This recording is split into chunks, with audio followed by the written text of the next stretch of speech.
जो फर्स्ट है केवीएल और दूसरा है केसीएल, ठीक है, या फिर पहले केसीएल ले लो, first is KCL and another one is KVL. Kirchhoff current law और किरचॉफ वोल्टेज लॉ। ओके, तो किरचॉफ करंट लॉ के बारे में हम समझते हैं, किरचॉफ करंट लॉ का स्टेटमेंट क्या है, इसका मैथमेटिकल एक्सप्रेशन समझते हैं, उस पर देखते हैं कि क्वेश्चन किस तरीके से आता है, ठीक है। तो सबसे पहले किरचॉफ करंट लॉ, मैं एक लाइन से इस बोर्ड को डिवाइड कर देता हूं दो पार्ट के अंदर। Kirchhoff current law, Kirchhoff current law क्या कहता है? किरचॉफ करंट लॉ कहता है the algebraic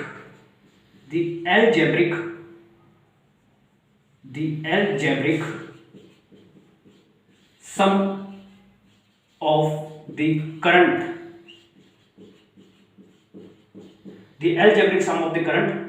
at a particular node or junction is 0। क्या कहता है केसीएल?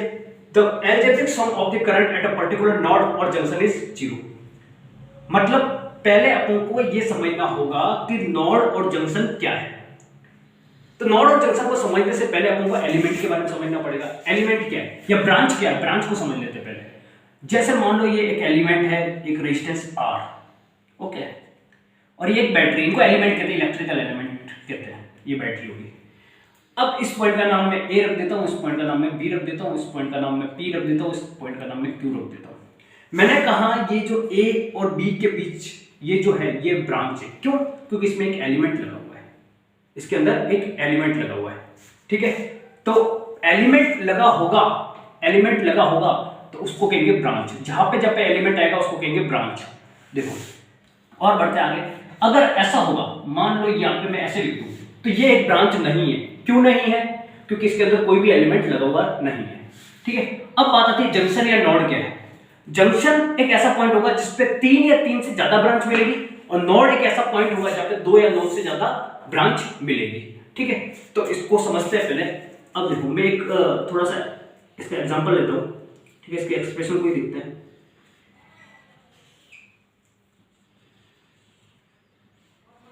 ये एक इसका डायग्राम है, इसके अंदर में ये करंट I1 है जो एंटर कर रही है, ये करंट I2 है जो बाहर निकल रही है, ये करंट I3 है जो एंटर कर रही है, ये करंट I4 है जो बाहर निकल रही है, I3 और I4 बाहर निकल रही है, और I5 एंटर कर रही है।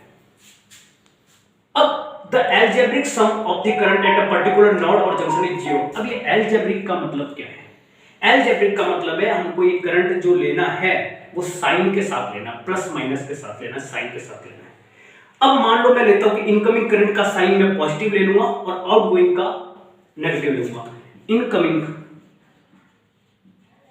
जो करंट होगी उसका साइन मैं लूंगा पॉजिटिव, और जो आउटगोइंग होगी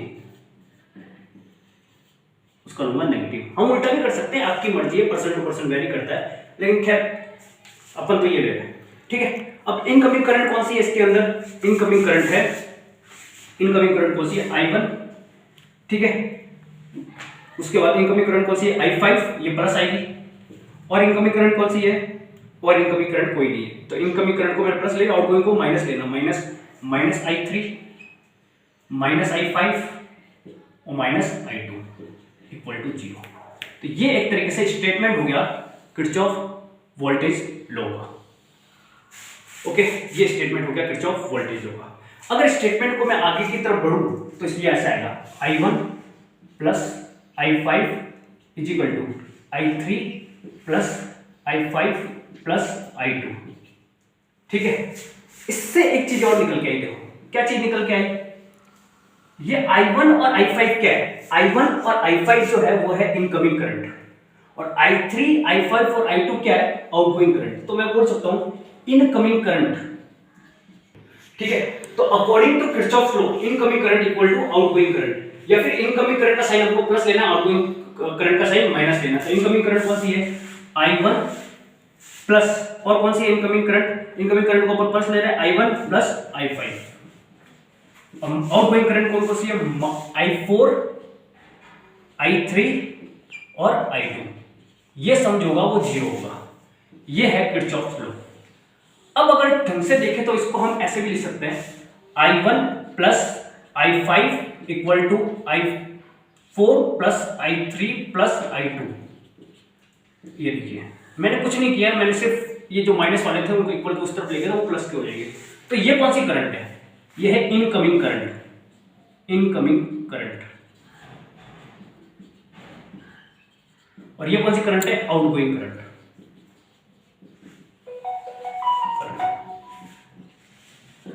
तो किरचॉफ लॉ क्या कहता है कि incoming current equal to outgoing current, अपन ऐसे भी बोल सकते हैं, ठीक है। तो किरचॉफ लॉ का अपने पास एक और स्टेटमेंट आ गया कि incoming current equal to outgoing current. अगर आपको साइन का यूज नहीं करना है या साइन के बारे में थोड़ा सा ध्यान नहीं रखना है तो आप ये फॉर्मूला यूज कीजिए, और मैं आपको यही सजेस्ट करूंगा कि आप यही कीजिए, बिकॉज साइन में आपको क्यों फंसे जब अपने पास इजी फॉर्मूला। तो incoming current equal to outgoing current, ये है किरचॉफ करंट लॉ, ठीक है। अब किरचॉफ करंट लॉ को जैसे मान लो एक क्वेश्चन दिया है कि ये 2 एम्पियर है, 2 एम्पियर, ये 5 एम्पियर, ये आई पूछा है आपसे कि आई क्या है, ओके।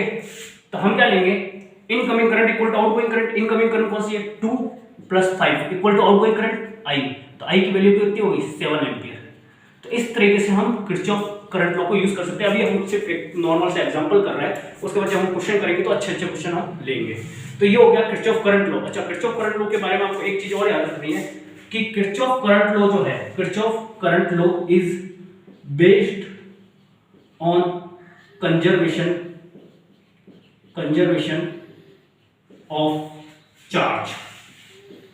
किरचॉफ करंट लॉ जो है वो कंजर्वेशन ऑफ चार्ज पे बेस्ड है, ओके। तो इस चीज का हमें बहुत ध्यान रखना है। क्यों charge current conservation of charge पे बेस्ड है? क्योंकि जितना करंट आएगा उतना जाएगा, तो चार्ज भी जितना आएगा उतना जाएगा, क्योंकि I इक्वल टू क्या होता है? Q upon T। तो जितना करंट आएगा उतना जाएगा, तो उस टाइम वही चार्ज भी जितना आएगा उतना जाएगा, ठीक है। तो हमें मेन स्टेटमेंट क्या याद रखना है किरचॉफ करंट लॉ के बारे में कि incoming current equal to outgoing current, बस दैट्स इट, ठीक है। इससे ज्यादा हमें आई डोंट थिंक मुझे भी याद रखने की जरूरत है इसके अंदर, ठीक है। अब हम आगे बढ़ते हैं। अब हम थोड़ा किरचॉफ वोल्टेज लॉ को डिस्कस करते हैं, और उसके बाद देखो Kirchhoff voltage law.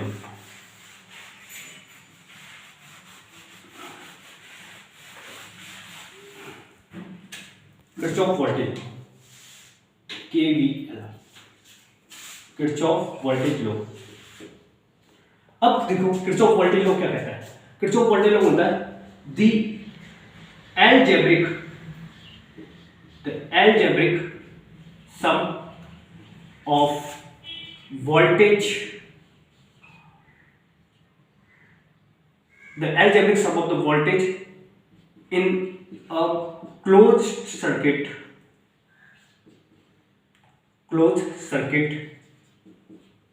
is 0।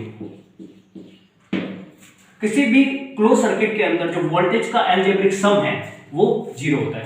Example लेते हैं इसका, एक सर्किट बनाता हूं मैं। एक मान लो ये एक 20 वोल्ट की बैटरी है, जिसका ये प्लस है और ये माइनस है। हमेशा छोटा वाला जो टर्मिनल होता है वो माइनस होता है, बड़ा वाला प्लस होता है, ठीक है। ये R1 है, ये R2 है और ये R3 है।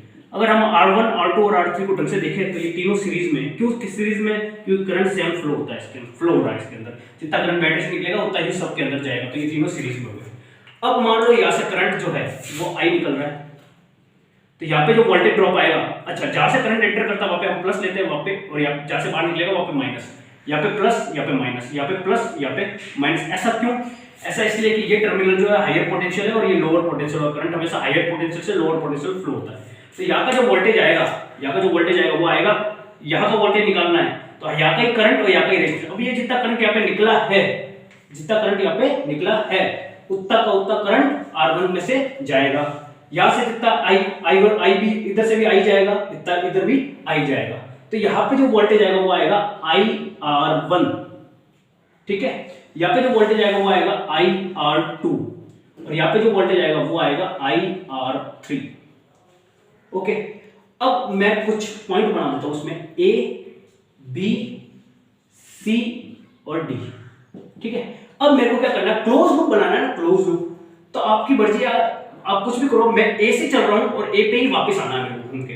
अगर आप B से चल रहे हो तो B से ही घूम के वापस B पे आना है, C से चल रहे हो तो C से ही घूम के वापस C पे आना है। इस चीज का ध्यान रखना। बाकी आप कहीं से भी चलो, आपकी मर्जी है। और एक चीज और, अगर मैं ए से चला, जैसे मेरे को यहाँ का वोल्टेज लिखना है, तो मेरे को पहले क्या दिखेगा, माइनस दिखेगा, तो मैं इसको उसका अपोजिट करना प्लस, और यहाँ पे जाऊंगा तो पहले प्लस दिखेगा, तो यहाँ उसका अपोजिट लिखेंगे अपन माइनस। ठीक है, अपन उल्टा भी कर सकते हैं, लेकिन मैं ये कन्वेंशन लेता हूँ। ठीक है, चलो देखते हैं, यहाँ से लेते हैं, यहाँ से बढ़े, तो सबसे पहले मेरे को क्या दिखा, माइनस, तो यहाँ का वोल्टेज V, प्लस ले लेंगे, यहाँ पे आए तो पहले प्लस दिखा, तो यहाँ का वोल्टेज माइनस IR1, यहाँ पे आए तो माइनस IR2, यहाँ पे आए माइनस IR3 इक्वल टू 0, तो V is equal to IR1 plus IR2 plus IR3,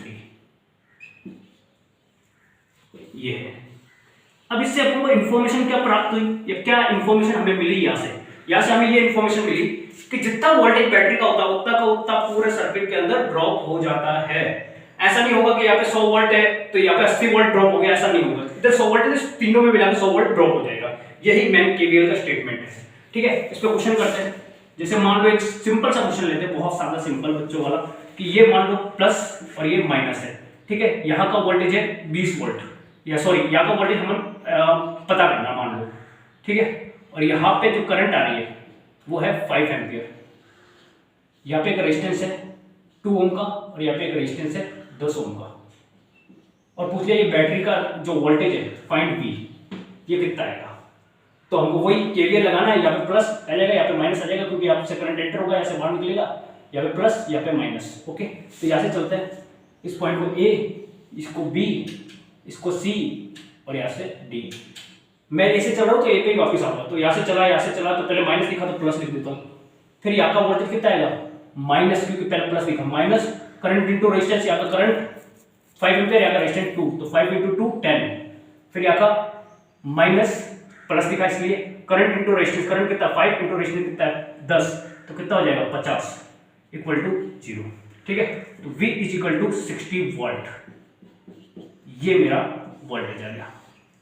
तो ये हमने एक सिंपल सी प्रॉब्लम, बहुत ज्यादा सिंपल ली है। ठीक है, इस पे हम आगे और भी अच्छे क्वेश्चन करेंगे। ठीक है, कॉम्प्लेक्स सर्किट करेंगे और भी अच्छे सर्किट, लेकिन फिलहाल आपको यहाँ तक इसको ढंग से पढ़ना है। ठीक है, आगे कल मिलते हैं।